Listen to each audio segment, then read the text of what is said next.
Welcome to my channel. I'm Cece with One Green Pea. Today I'm going to walk you through the 13 Hoya species and cultivars in my collection. Stay tuned to the end when I reveal my wish list Hoya plants. Hoya are hot. While I'm not typically one to follow plant trends, I do love collecting Hoya for all the reasons. They're easy to care for, they have gorgeous foliage and fragrant flowers. The benefit to us that Hoya have been and continue to be in demand is that the supply has increased to meet the demand. That means more and more varieties are more widely available and at a more affordable cost. As I walk you through my plant collection, I will point out features that make each plant unique and also talk about any variations they might have in care needs that are different from the general. Remember, there are over 500 species of Hoya, so there are going to be some variations in care needs. For more information on care and propagation of Hoyas, pop back over to my video that I made last week talking all about those things. The first plant I want to show you today is my Hoya carnosa jade. Hoya carnosa are, I would say, the most widely available Hoya species. And within the Hoya carnosa species, there are many subspecies, variants, and cultivars. The jade typically has a deeper green leaf, but it has the typical almond-shaped leaf of the carnosa that comes to a point at the end. Now my jade, as you can see, is a little bit lighter in color. The new leaves tend to come in a little darker. The older leaves are lighter. I think this is happening because I have this plant in a south-facing window. I'm going to move it to an east-facing window where it still gets bright indirect light, but maybe not quite as intense and for not as long.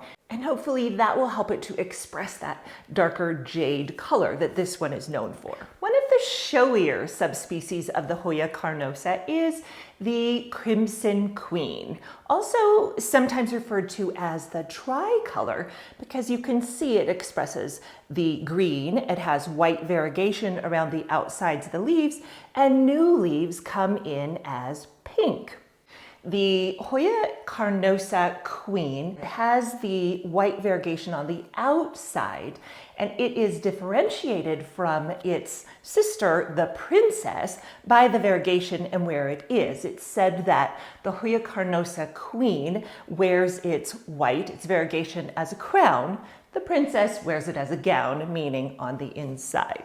This is definitely one of my favorite Hoya that I have in my collection. It's just so showy and so beautiful. A very similar plant to the Hoya carnosa is the Hoya pubicalyx. So similar leaf shape, but the difference being that the leaves on the pubicalyx tend to be longer and narrower, and they're also thinner. So if you feel the leaf, it feels thinner, not quite as thick and waxy as the carnosa.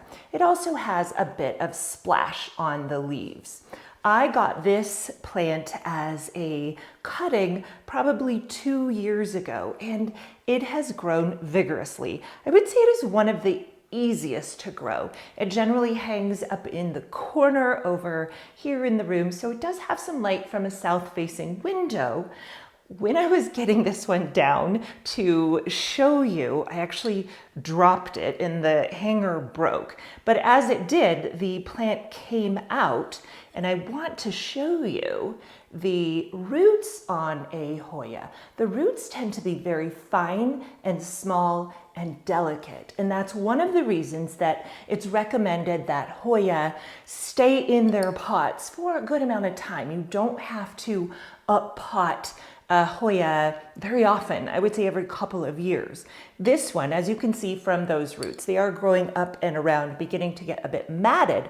So I am going to up-pot this Hoya and then move it to a bigger hanger so we can stay in that corner that it tends to like so much. Another one of my older Hoya is this Hoya shepherdii, also called the green bean plant. And you can see why it would be referred to as that, as the leaves are long and narrow and look like green beans. Most Hoya are very slow growing, and this is no exception. This one is several years old and hasn't even really reached the top of this trellis.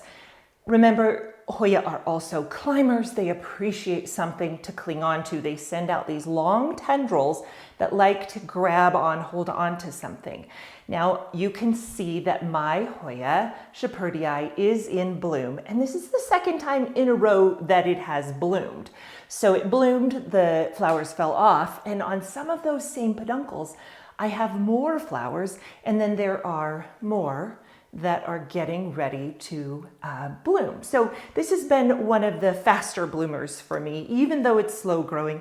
I think it's interesting, and that's one of the reasons I like it. Next up, my Hoya australis. Hoya australis are fairly unique Hoyas in that they tend to grow more upright than most other Hoyas. Their leaf shape is different as well. As you can see, it is more of a spade shape than that longer, thinner almond shape. Also, the new growth comes in this pretty red color. These are two plants that I have grown from cuttings. This plant was a single cutting that I rooted in water and then planted in the soil, and you can see the upright nature.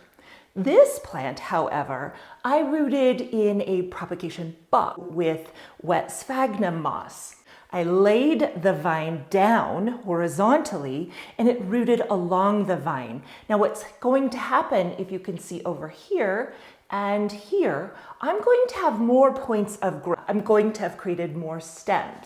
What I am going to do is move this one into this pot so I actually have multiple stems, because this just isn't all that attractive to me. Another Hoya with a unique leaf shape is the obovata. This one has round leaves. This plant came to me as a cutting and is just getting rooted in, so it's really newer. Some of the leaves have some dark spots, and generally what that means with the Hoya is that there are some watering inconsistencies. So I'm going to try to nail the watering routine on this guy so that he is happier. And as with all plants, you really have to experiment and figure out what they want in terms of level of light and amount of water, and be willing to adjust and just pay attention. One of the newer Hoya in my collection is this adorable little cultivar, the Hoya mathilde. You can see it has the same round coin-shaped leaves as the obovata, but they're just tiny and they're going to stay small. This happens to be the splash variety, so you can see the splashing on the leaves. It's been a rather quick grower for me. It didn't have near the length on the vines, and so I'm really pleased. Right now I have it in an east-facing window, and it seems to be really happy with that. Some of the Hoya in my collection are actually not even yet in soil. They're still cuttings. This is the Hoya Chelsea.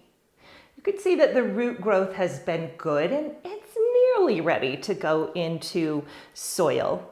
What I love about the Chelsea is that the leaves are heart-shaped. They're also really thick, and that makes me very comfortable in knowing that it can handle a little bit of neglect. It wants to go a little longer without being watered, and probably can take more light as well. So this is a newer one, and I'm quite smitten by the Chelsea.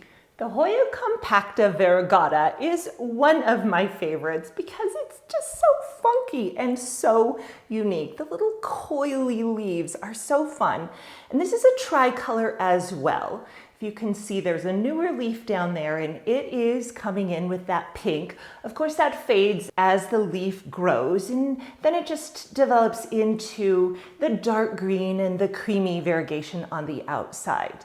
This has been a slow grower for sure. So if you are interested in a plant like this is one I would buy a larger size plant, because it's just going to take a really long time for this to get to, say, a 6-inch pot. One thing to note about this plant is that it does have a tendency toward mealybugs.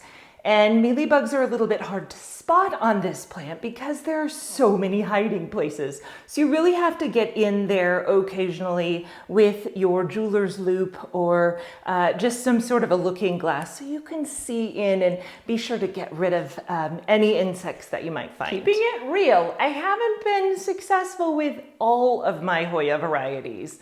This is the Hoya kerrii. I'll put a picture up so you can see what the Hoya kerrii is actually supposed to look like. I overwatered mine and it dropped all of its leaves, and in a desperate attempt to save it, I cut it all the way back. You can see that there is new growth happening, so I am hopeful that someday this plant will recover. So the Hoya kerrii is also the heart leaf Hoya. You often see it sold as just an individual leaf in a pot, usually around Valentine's Day, and they're very cute and they last for some time. This is the vining variation, so it will grow a number of stems with those beautiful heart-shaped leaves on them. Again, it's going to take some time for this plant to recover, but I have high hopes. Another Hoya variety that I am obsessed with is the Hoya macrophylla. This one obviously is still in a prop box, but he's ready to be moved into a more permanent substrate. It's rooted all along this vine. I don't want to disturb the roots by pulling it out to show you, but trust me, it is ready. You can see possibly why I'm so obsessed with this plant. The leaves are so unique. They're longer and thicker than most Hoya. It has a beautiful light yellow variegation along the outside, as well as that really stunning veining. It has a bit of a red hue on the back, and that is expressed along the outer borders of the leaves as well. Not sure if you can see that. Really an interesting plant, and I can't wait to get this potted up and see where it goes. The Hoya quinquenervia is similar in some ways to the macrophylla. You can see that the leaves are nice and long and big and thick and have that interesting veining. It does have less of the variegation, a little bit more just the solid green. But this one is known to be a prolific bloomer. Now, obviously my plant is quite young, and Hoya tend to need to be 2, 3, or more years old before they bloom. So it's gonna be a while before I can prove that theory true, but it is an interesting plant. Plus the name, quinquenervia. The newest Hoya in my collection is this adorable Hoya Rebecca. You can see that mine is quite immature. As they grow, the backsides apparently turn red, and when sun stressed, the plant gives off purple hues. It's also reportedly one of the faster bloomers in the Hoya world. I really appreciate having some juvenile plants in my collection because I think it's fun to watch them progress and grow. And finally, my wish list Hoyas. There are two currently on my wish list. The first is the Hoya rubra, and that is the Hoya princess, so the crimson princess. The variegation on the princess as opposed to the queen is on the inside. And the second wish list plant is the Burtoniae. The Burtoniae has velvety, almost fuzzy leaves, and I'm really excited to get my hands on one of those. Thank you for watching my video as I walked you through the 13 Hoya varieties and cultivars in my collection. If you have any specific questions about any of these, please leave a comment down below. And if you have a Hoya that you think I should add to my wish list, leave that down below as well. Remember, it helps me so much if you give the video a thumbs up if you enjoyed it, and if you subscribe to my channel. As always, my plant friends, let's keep growing together a greener world.